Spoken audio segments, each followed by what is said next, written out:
Well, ladies and gentlemen, welcome to the content patch for the 29th of May 2013. My name is TotalBiscuit with today's gaming news and comment. Coming up in the show, Square-Enix hints at future plans and talks a little bit about the success of Tomb Raider, Hitman, and Sleeping Dogs. We also have the life-changing prize for Curiosity. The prize itself has been revealed. We'll talk a little bit about that. And just at the wrong time, just after the day when I actually did a bundle roundup, we actually get a new Humble Bundle. Humble Indie Bundle 8 is now available for purchase. We'll go through the games and tell you exactly what's going on with that. All of this and the OC Remix track of the day coming your way right about now. Square-Enix financial briefing has revealed the possibility that Sleeping Dogs, Hitman, and Tomb Raider all broke even, and more to the point, actually achieved the primary goal of reinvigorating those particular franchises. Now, the briefing in question is fairly lengthy, definitely worth a read. It is available for everyone to look at over on the Square-Enix website. Link is in the description below this video. However, the thing that I want to draw attention to is the quote that says, "We achieved our primary goal of both reinvigorating existing IPs and creating new ones." Now, the line that indicates that these games actually broke even can be found on page 4 and 5 that says, "Even though development expenses were covered, these titles did not sufficiently contribute to profits." So that would indicate that, yes, they did break even, but they didn't really make enough money. And this actually ties back into what we were talking about a couple of weeks back, the sales projections, the idea that so many games are having to revise their sales projections.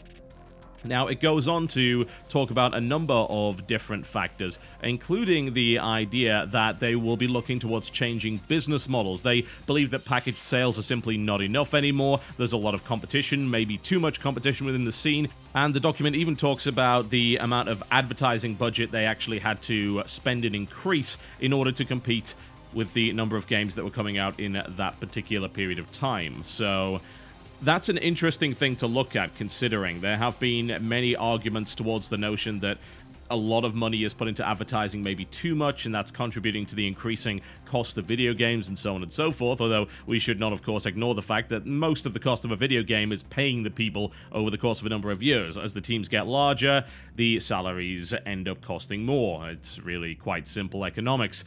However, it's fairly good news at least to hear that these things broke even. That's good. That's a very good thing indeed. It also implies and hints that there may be sequels to all of these things because they're talking about revitalizing and reinvigorating existing franchises while creating new ones, which of course they're referring to getting a sequel out the door for Hitman, which was Absolution, which may or may not have gone the way that most Hitman fans actually wanted it to. Then there's the reimagining of Tomb Raider, which is essentially a franchise reboot. I mean, that might as well be a new franchise because it's nothing like the old one. And then you've got the new franchise by the name of Sleeping Dogs. And this is fairly positive, honestly, but there are lines that do very much worry me. Very much. Here's an example. "I believe that the transformation to online titles and the diversification of profit opportunities is the key." Goes on, "It is important to consider how to change business models in light of rigidity from the perspective of pricing." This is dangerous, potentially. I believe that free-to-play and those kind of business models are very much bubbles. The reason I believe they are bubbles is because they involve playing less games. Yeah, I know that sounds a little bit crazy, but why would you play less games when they're free to play? Well, the answer to that is fairly simple. The reason you play less games is because free-to-play games encourage you to stick with one game because you end up paying money or otherwise investing time to progress. You actually build value on an account, and as a result, you don't actually want to leave that account. That's the reason why people don't just flip between free-to-play games, because the progression is key to the experience a lot of the time.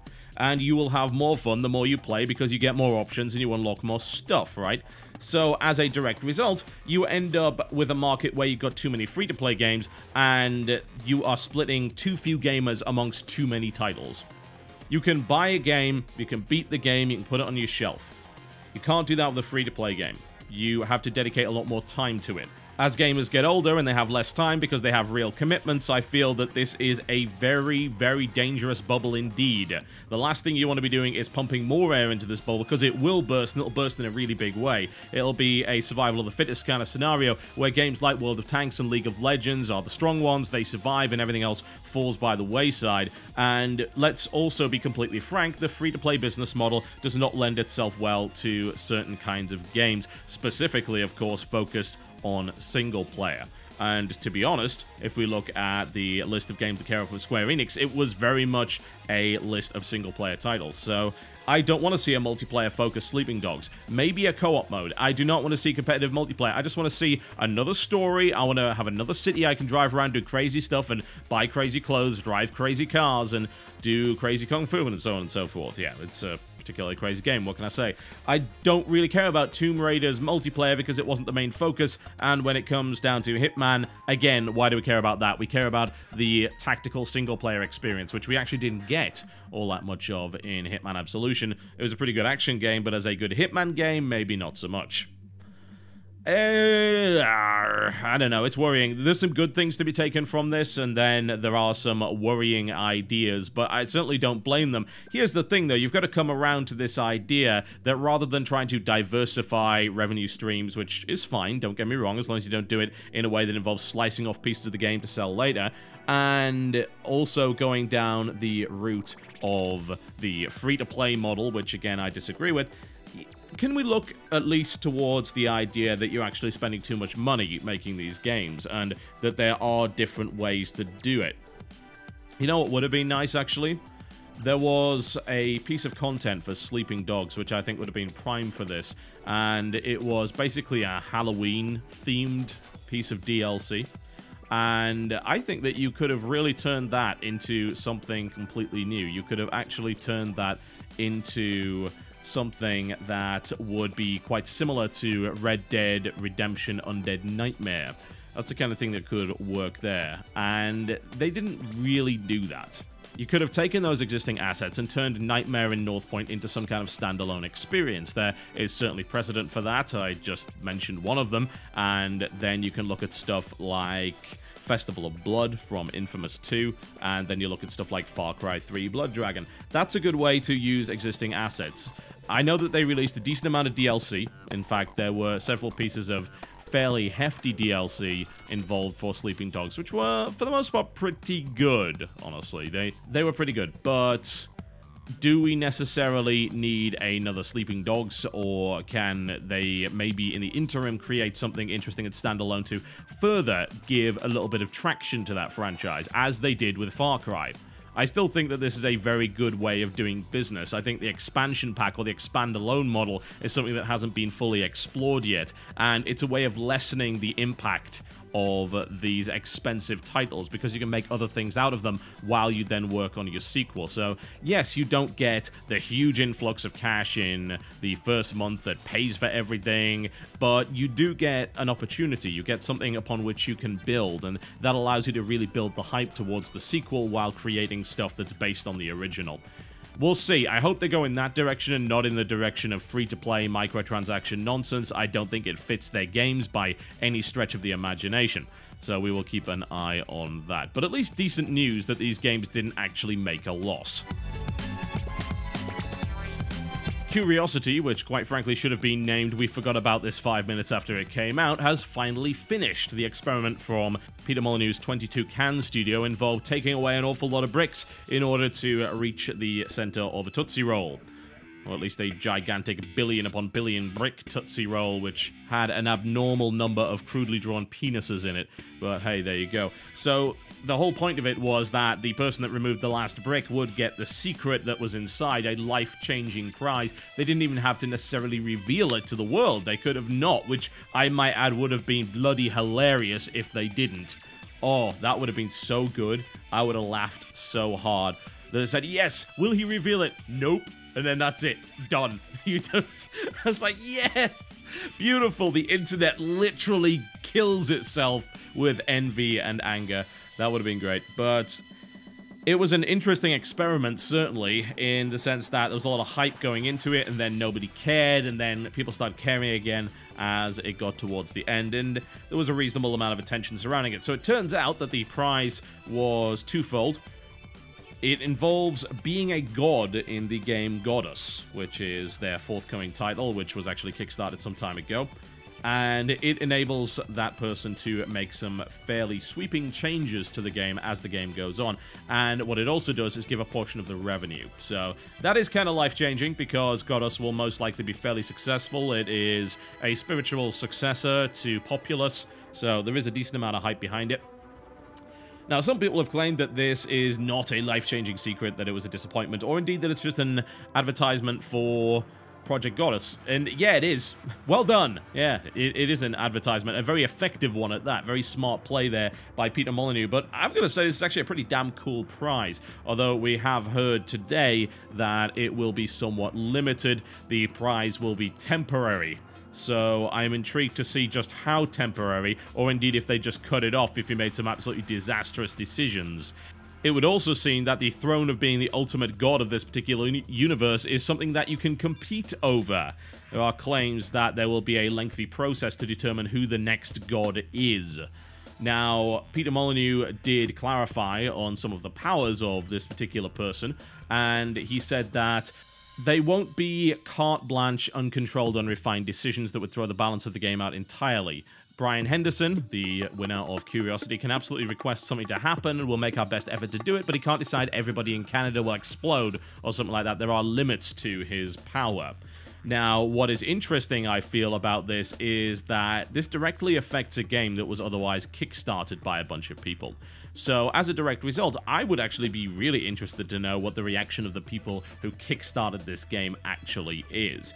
Now, I do tend to fall on the side of the developer in this respect. If you give your money to the developer and they set out a set of promises, as long as they fulfill those promises, how they do that really has very little to do with you. Yeah, you can certainly have an opinion on it, but you certainly do not have the right to dictate it. You gave the money to the dev for a game. Now, unless they change the genre, if it becomes a racing game, then yes, I can definitely see that you have a reason to complain. If it is merely affected by the winner of Curiosity and this guy actually has these powers and can actually affect the game, I don't really see that being a problem. And to those that say this isn't a life-changing prize, the fact of the matter is this guy gets revenue from everything that's done. That's kind of a big deal. For a teenager, yes, that is a life-changing prize. You kidding me? That's a huge amount of potential revenue that he will receive, even if it's a very small royalty. So, pretty cool prize. Peter Molyneux, for once, actually delivers. Yeah, he can go back into his hole for another 20 years and then pop out with Dungeon Keeper 3, maybe. And finally, because they like to be awkward, Humble Indie Bundle 8 just popped out, and I would have liked to have covered this yesterday, but it wasn't out by then. So, let's have a look at the games, and wow, it's selling so many copies already. Actually, I'm just watching this go along. It's only been out for about an hour or so as I record this video, but it's already sold 95,000 bundles. Very, very impressive indeed. And also the average purchase price isn't too bad either, so that's always nice to see. Alright, so let's look at what's in the bundle, shall we? So, the standard stuff that you get for any price is Little Inferno, which is of course by the developers of World of Goo, a very interesting and odd game indeed. Awesome Noughts, a game that I love very much and also has my character in it, so there you go. Plus you will also get an exclusive chicken skin, it would seem, for this one. One assumes that this is a costume and not a real piece of chicken skin. And then we also have Capsized, which is a rather charming little game from Alien Trap, who are currently developing a game called Apotheon, which is a 2D, rather hyper-stylized Greek action RPG. There's actually a video on the channel of that if you want to check it out. Capsized is pretty good. And we've got Thomas Was Alone, which is the block-based story-driven puzzler. And then Dear Esther, which is not a video game. And I will not accept that this is a video game ever. It's not going to happen. But an interesting addition to the bundle. Now, if you pay over the average, you get Proteus, which is a rather abstract exploration game, and the big kicker in this is, of course, Hotline Miami, which was considered by many to be one of the best games that came out last year, and if it didn't give me motion sickness, I would probably agree. It is a fantastic 2D game, very strategic, moment-to-moment gameplay where you can die or live based on a split-second decision, which is really cool. Very adrenaline-fueled, involves a lot of strategy as well. It's not just a blast 'em up by any stretch of the imagination. There are also soundtracks available Little Inferno is included in there. Thomas Was Alone as well. The Awesome Naughts soundtrack, which is pretty damn good. Although I've got to say, the Hotline Miami soundtrack seems to be conspicuous by its absence, which is unfortunate, because that's actually probably the best soundtrack there. The charities this time around are pretty much the same as they usually are, the Electronic Frontier Foundation as well as Child's Play, and you can split your money as you wish. Currently, the top contributor is, needless to say, Notch, as it has a tendency to be pretty much every time there. Nice bundle, actually. Really, really good. I'm looking forward to seeing exactly where this goes and what new titles they put in it. They usually insert a couple of titles towards the end, so we'll see what they decide to do there. I mean, the standout of the bundle has got to be Hotline Miami, honestly, but if you're not willing to pay that much, then Awesome Naughts is available there as well.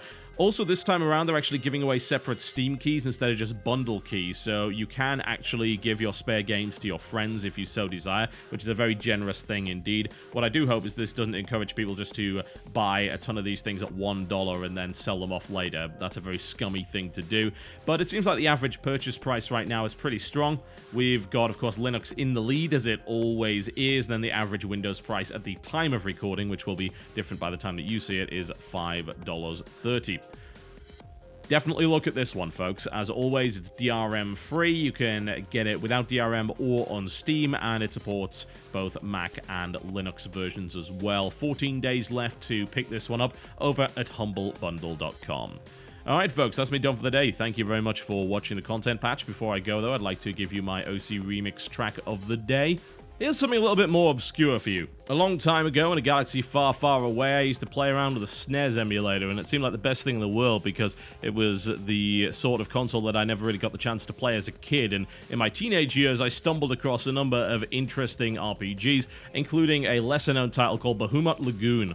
This was one of my personal favorites. It's a Square RPG, which involved the training and evolution of various dragons for your party in a tactical battle system, which would evolve and change depending on what they ate. They could eat pretty much anything, including dirty underwear, battle axes, and all sorts of things like that. Needless to say, since the game is a little obscure, it's not exactly something that gets remixed or referenced all that often. There are a couple of remixes on ocremix.org for this. The most recent one goes by the name of Stockholm, and it's a remix of JoJo and God Dragons, as well as JoJo's theme, and remixed by Avarice, the original composer being Noriko Matsuda, and it is quite the thing. A little bit slow to get started, but a nice ambient track that really draws you in. I like it very much. Hopefully you will too. My name has been TotalBiscuit. Thank you very much for watching, and I will see you next time.